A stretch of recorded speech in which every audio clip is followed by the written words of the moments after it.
F1 వీసాతో US వచ్చారా? First ఏం చేయాలో తెలుసా? యూనివర్సిటీ డిఎస్ఓ అండ్ ప్రోగ్రామ్ అడ్వైజర్కి రిపోర్ట్ చేయండి. లైక్ ఇన్ఫామ్ చేయండి.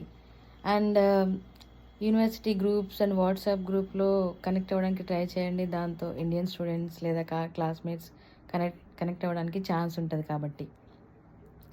నెక్స్ట్ మీకు ఇంకా అకామిడేషన్ దొరకనట్టయితే ఇండియన్ ఫేస్బుక్ గ్రూప్స్ అని, వాట్సాప్ గ్రూప్స్ అని, కమ్యూనిటీ గ్రూప్స్ ఉంటాయి కొన్ని. వాటిల్లో కనెక్ట్ అవ్వడానికి ట్రై చేయండి షేరింగ్ అకామిడేషన్ కావాలని. షేరింగ్ ఎందుకంటే షేరింగ్ అవ్వడం వల్ల బడ్జెట్ తక్కువలో అయిపోతుంది. సో బెటర్ ఫర్ స్టూడెంట్ అనమాట.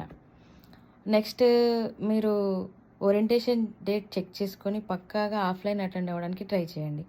ఎందుకంటే అక్కడ డిఎస్ఓ కొన్ని కొత్త రూల్స్ అండ్ రెగ్యులేషన్స్ చెప్తారు. ఆఫ్లైన్ అటెండ్ అవ్వడం వల్ల కొత్త ఫ్రెండ్స్ కూడా పరిచయం అయ్యే ఛాన్స్ ఉంటుంది కాబట్టి.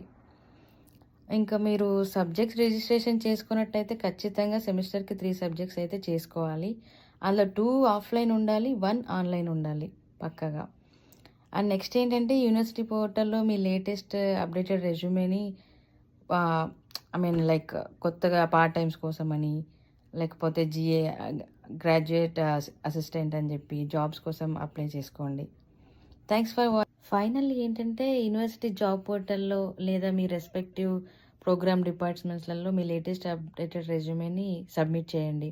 సో దాంతో మీకు నోటిఫికేషన్స్ వస్తుంటాయి. సో దానివల్ల పార్ట్ టైమ్స్ కానీ గ్రాడ్యుయేట్ అసిస్టెంట్గా జాబ్స్ వస్తూ ఉంటాయి. సో అప్లై చేసుకోవడం వల్ల మీకు యూస్ఫుల్ ఉంటుంది. ఇంకో విషయం చెప్పడం మర్చిపోయాను.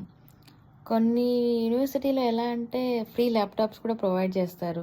మనం ఒకవేళ వచ్చేటప్పుడు ల్యాప్టాప్స్ తెచ్చుకున్నట్టయితే ఫ్రీ ల్యాప్టాప్స్ ఉంటాయి. లేదా ల్యాప్టాప్స్ ప్రొవైడ్ చేయకపోయినా లైబ్రరీలో సిస్టమ్స్ యూజ్ చేసుకునే ఆప్షన్ ఉంటుంది కాబట్టి దాని ద్వారా మనకి అసైన్మెంట్స్ చేసుకోవడం కానీ లేదా ఇలా జాబ్ పోర్టల్లో జాబ్స్ అప్లై చేసుకోవడానికి కానీ యూస్ఫుల్ అవుతుంది.